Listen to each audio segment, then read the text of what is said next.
I'm here by choice. Now what? That's the question we'll ask today, and the concept we'll take a look at. And it's interesting how you can read a scripture so many times, and then you read it one more time and you get another idea. And this is one I have quoted many times. You're all familiar with it. Therefore, I tell you, do not worry about your life, what you will eat, what you will drink, or about your body, what you will wear. Is not life more than food, and the body more than clothing? So what got my attention on this is I've always found it interesting that I can read a passage like this countless times, only to read it again and discover a new layer of meaning. This time, one line jumped out, and that is, the body is more than clothing. And I always put those together. I consider the body and clothing as two aspects of the same problem, that sometimes cumbersome external aspect of our being. Yet Jesus makes a point to distinguish the two, saying the body is more important than clothing. The imagery that suddenly flashed through my mind came in an unexpected form. And that's what I like about this work is we look at these ideas and we look at them over and over and over again, and then pretty soon something else jumps out at us. And what I'm going to talk about today may not be new to you, it may be something you've already thought about. I certainly have, but not in connection to this particular verse. But the idea that we have physical needs and we have a body, and he's saying that the fact that you have a body, that's a signal, that's something important. We all know we have needs, the body has the needs, and those are secondary in terms of thinking. And we'll make this clear, hopefully, by the end of this talk. So imagine flying into a city and renting a car. Why would you rent a car? You may have business to conduct, family and friends you wish to visit, sightseeing you want to do, or all of it. The car enables you to do these things. And yes, it requires fuel, and it needs to be in good working condition. These things, however, are secondary to your reason for renting it. You don't want to spend your time thinking about the needs of the car. You have more important things to do. So with this illustration, we can immediately see there are two things that we are concerned about. There's the actual car, getting the car, which serves our purpose, and then there's keeping the car fueled, it also serves our purpose. But that's not what we want to dwell on. In fact, we don't want to think of those things at all. Have you ever rented a car and it stopped running? That does happen, but they're pretty well covered by that, where you can make a call and get a replacement real quick. But the idea is your focus is, what do you want to do with that car, not how do you maintain it. And it's the same with our own car, but I think that this idea of a rental is appropriate, because we're actually all renting these bodies. We don't really own them. You can't take it with you. So it's an appropriate analogy that we are in these vehicles, and the question is why? Why did we rent these vehicles? Why did we take them on? Did we take them on? Is that our choice? Think of your body as a rental car and your earth life as the city you flew into. You rented this car for a reason, probably many reasons. The fact that you have a body indicates that you have a reason, or had a reason, for renting it. I like that idea, again, of choice, because think of the alternatives. What if you're here against your will, or against a choice that you made? What if something or someone made a choice for you to be here? That would not seem to fit well with what we call divine love, divine order, divine anything. That if we're forced to be here against our will, or that we're here by just some biological accident or something that was not planned. That may be true, actually. But what I like to think is that if I'm going to incarnate, I will look for the door I'm going to run through. And I may not know what's on the other side of that door. All I know is it is a door. Like here's a woman about to give birth or whatever, and I would decide that that would be a good place to go and may regret it the rest of my life. I don't know. But that the idea of choice, then what do we say? Okay, I made a choice that maybe did not appear to be so good. But it's my choice, so I'm the one that deals with it. I can spend my whole life, like some people do, blaming somebody else for that. I was listening to the story of a young man whose mother put him in a dumpster trying to get rid of him. And for many years, he blamed her for doing that. And of course, she was responsible for doing it, and no doubt about it. But he had the choice of how he handled that. And his decision when he was in his 20s was to commit suicide. He didn't want to deal with it anymore. He just felt like he was such a victim and there was nothing he could do. He was in many foster homes, very abusive experiences that he had, one family after another, he said, just a very difficult experience to live through, so he didn't think he was worth living, being alive. And so he was riding in a car with a friend and opened the door, jumped out while the car was going, hit his head, and eventually had a near-death experience during that time. He had a very severe head injury as a result of that. So he had this awakening, and in that near-death experience, he met some spirit beings, some guides. A lot of people refer to them as guides, that convinced him he was worth something. He's a person who has a light that needs to shine on this planet. And so he came back and just made an incredible turnabout because he stopped blaming. And he said, in his own way of thinking, that maybe I am here by choice. Maybe, yes, she did all that stuff to me, but maybe there's another reason. Maybe I can do something with this life, whereas before I didn't think I could. If you worked at an airport's car rental agency, have any of you ever done that? Sometimes I wish I was on that end, rather. If you worked at an airport's car rental agency, you would see that people rent cars for a wide variety of reasons. There's no cosmic mandate that says a car must be rented only for business. There's no required universal purpose for renting. Every person shows up at the rental counter by choice and for reasons of their own. There's a school of thought that says we're here to learn, that we are here on this planet because it's like a school and we go through all these many classes here.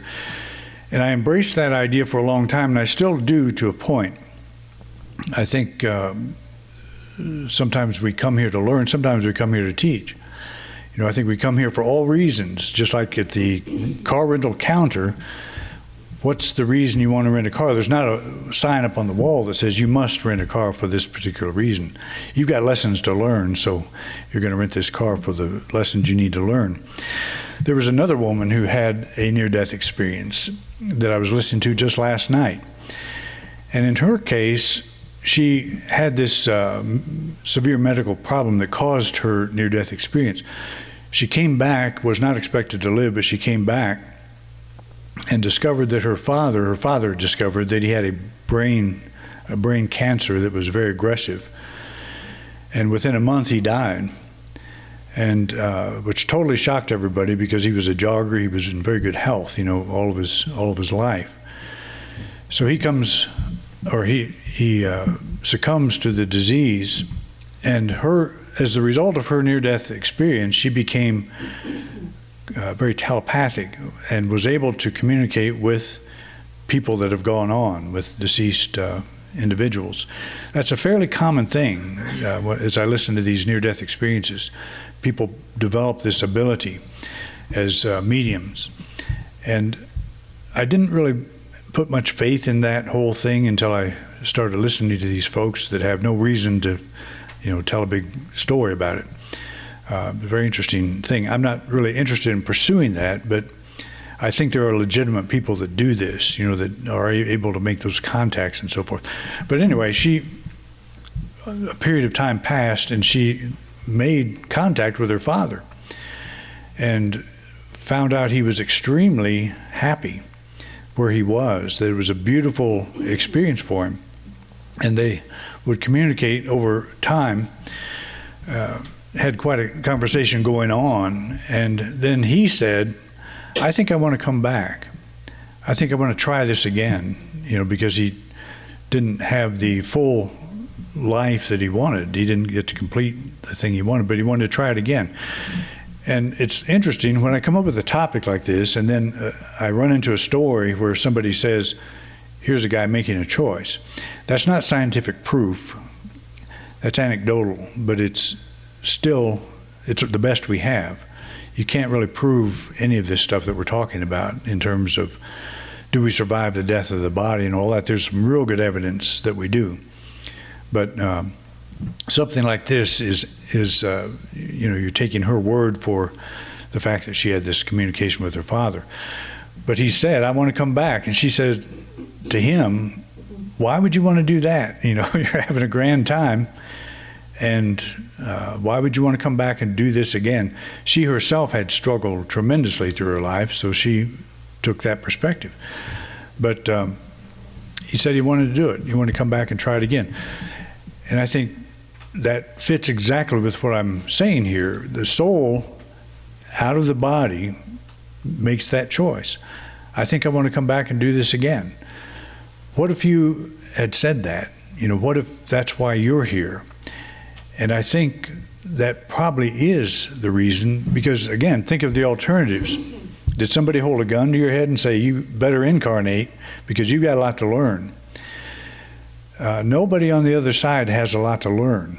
That's what you discover through this NDE research, is that they don't have a lot to learn. They know more than all of us combined, once they step out of the body. So they don't come to learn, although many will say that's the most important thing we can do, is learn to love, learn to be in this experience, and learn to love it, learn to enjoy it. To me, sometimes it's like if I was up to my neck in quicksand and my mandate was you've got to learn to be happy in that situation, or else you're not getting out of it. Well, I don't know if I agree with that. I think I'll get out of it, then I'll be happy. That's kind of the way I look at it. And so it just depends on what perspective you see this earth life from. If it's a school, then you die. You drop your body, and 1,000 times more than you do right now. And you're 1,000 times more loving. And you see 1,000 times more beauty all around you. And all the people that you meet are 1,000 times more loving and non-judgmental. It's like when you come here on earth, it's exactly the opposite. Everybody's judgmental. And there's a lot of difficulties attached with this car rental that we have. So if we're about our Father's business, if we're about the reason that we came here, why did we rent this car? That's why I think it's important to get back to that idea, is I'm here by choice. Not because somebody forced me to come here, or because I have to learn to be happy in an environment that is not always conducive to happiness. But I think that is part of it. I think we are here to learn to raise our consciousness to the point where whatever we're doing in life, we can see the good, we can see the value, we can see the benefit. So many of us are fighting. We're fighting against, I don't want to be here. I want to be there. I want to be somewhere else. I want to get past this. And so we think the more we learn, the more we should be able to work with this earth life. And it's just not always the case. I've given the illustration of Jesus as, according to the Gospels, from day one he was under attack, from birth. And all of his life he was under attack and people were challenging him. We don't know exactly if that is true or not, but that's how they present him. So is that what it means to be enlightened? Is that what it means to be an advanced soul, that we come here to this earth and have to look over our shoulder all the time? I don't think that's it. And I don't think he, in that sense, is an example that we want to follow. He was probably making some people angry, just by what he was talking about, by what he was teaching. The Romans didn't like anybody talking about, when the people started saying, I think that guy is the Son of God. Well, Caesar's the Son of God. That's the only Son of God. That was printed on some of the coins, the Son of a God. Everybody knew that that was how you thought of Caesar. And there's only one empire, there's only one kingdom. So when you start talking about being the king of a kingdom, the plaque they put on the cross, King of the Jews, that Pilate put on the cross, supposedly, and I think he probably did, was a mockery. It's like, here's what happens to people that claim they're kings.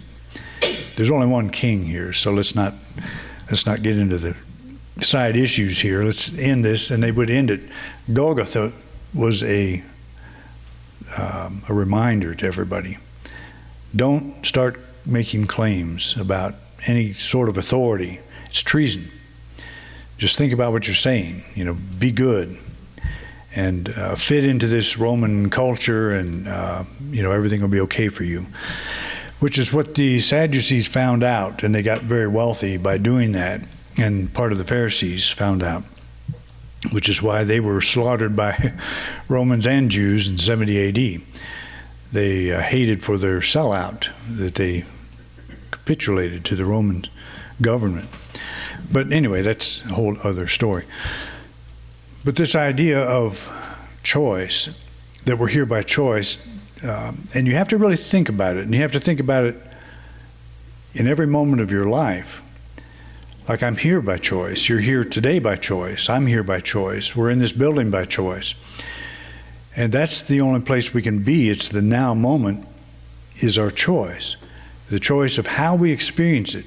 And I think that's the more important thing. It's not what we're experiencing, it's how we're choosing to experience it. So is this just earth life, or is this the kingdom of God? Is this the spiritual dimension that we're all working to achieve? And if we say, yes, it is, this is it, then we begin to open our minds more. Like, maybe that person that is pushing your buttons isn't such a bad person after all. Maybe they are a teacher of some kind. Maybe in this now moment we can learn something from them, that Spirit is kind of putting us together with them, or however that works. But instead of trying to resist and run away, we would say, a greater good is now working through this because I choose to be here. I choose to see this in a way that works for me rather than against me. And I like to talk about the difference between protecting a weakness and evolving a strength. There's a huge difference in how we go through life, and so often we are protecting weaknesses. We are protecting the things we fear, trying to build walls around the things that we perceive as harmful, and the kinds of people and the kinds of situations and all that we perceive as harmful. And we do that to a point. Animals do that. It's a natural thing. There's a survival instinct. We're not talking about that. We're talking about building aspects of our character that we think we can't live without. And yet, if you drop your body, you drop all of that too. It's not worth the weight that it costs to carry it. But we don't see it until we start accepting responsibility. I'm here because I want to be. I'm here because I made the choice to be. And again, I would not say that every single situation that you have to claim that you brought this on. To me, that is a big mistake. What you bring on is you have the experience and then you react to it. That's what you bring on. That's what I bring on.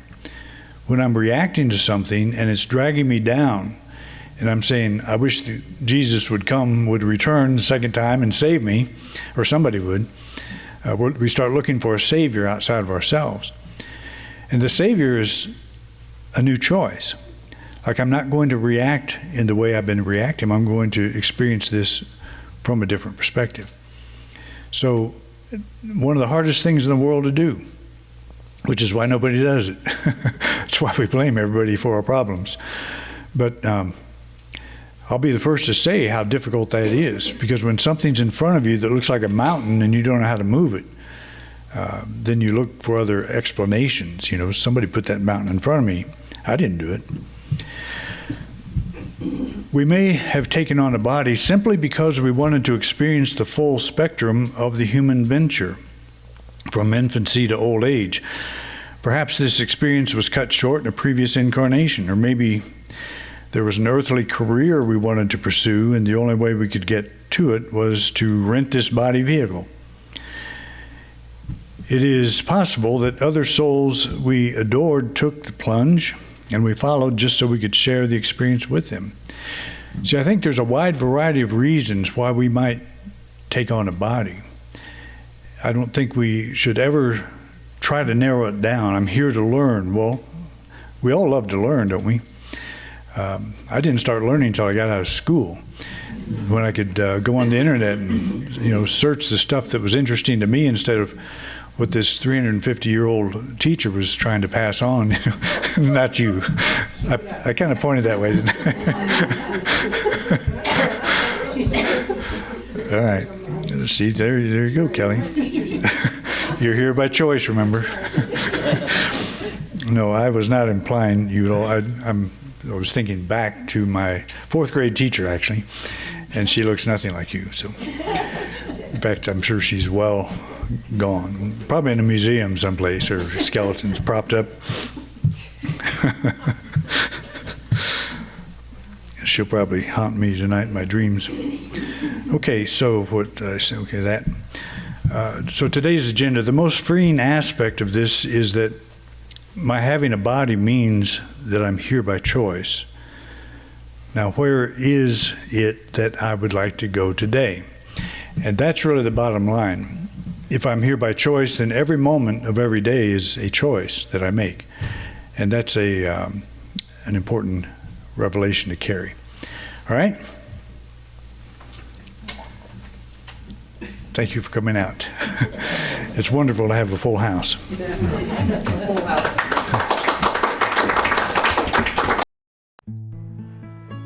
Thank you for watching this week's program. If you enjoyed this video, please share it with others. We want to reach as many people as we can, and we appreciate your help.